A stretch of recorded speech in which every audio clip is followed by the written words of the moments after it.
আসসালামু আলাইকুম। আশা করি সবাই অনেক অনেক ভালো আছেন। সবাইকে জানাই ঈদ মুবারক। দীর্ঘ 30টা রমজানের পর একটা দিন, বড় দিন, মুসলমানদের ঈদের দিন। সেই ঈদের দিন ভাবলাম আপনাদের সামনে ছোট্ট একটা ভিডিও তুলে ধরি। যারা ব্যাচেলার আছে বা ঢাকা শহর একা একা থাকে তাদের জন্য ঈদটি একটু কষ্ট হয়ে যায়, কারণ অনেক মানুষ ছুটি পায়, অনেক মানুষ ছুটি পায় না। অর্থাৎ আমি ছুটি পেয়েছি, যাই নেই, একটু টাকা পয়সারও একটু ব্যাপার আছে, তাই না?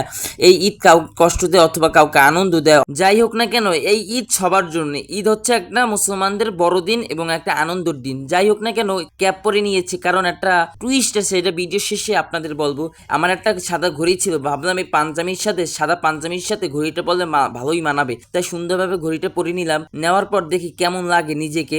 এবং এই ঘড়িটা একটা পেজ থেকে নিয়েছিলাম, আল হিজা থেকে। যাই হোক না কেন, অল্প কিছু টাকা ছিল, টাকা নিয়ে বের হয়ে পড়লাম সুন্দরভাবে, এবং নিজেকে দেখতেছি কেমন লাগতেছে। এবং অবশ্যই আপনারা কমেন্ট জানাবেন আমাকে কেমন লাগে। দেখেন, আমার রুমে কেউ নেই, সবাই বাসায় চলে গিয়ে, শুধু আমি একলা বসে আছি একা একা। যাই হোক না কেন, এগুলো কোনো ব্যাপার না, যারা কষ্ট করে ইনশাল্লাহ কষ্টের পরে সফলতা। তারপর আমি সুন্দরভাবে বের হয়ে পড়লাম বাইরে যাওয়ার উদ্দেশ্যে, এবং সবাই মিলে একসাথে নামাজ পড়বো। নামাজ পড়ে সুন্দরভাবে একটু ঘোরাফেরা করব। যাই হোক না কেন, কার কেমন ঈদ কাটে অবশ্যই আমাকে কমেন্টে জানাবেন, এবং সবাই কোথায় কি আছেন অবশ্যই আমাকে জানাবেন।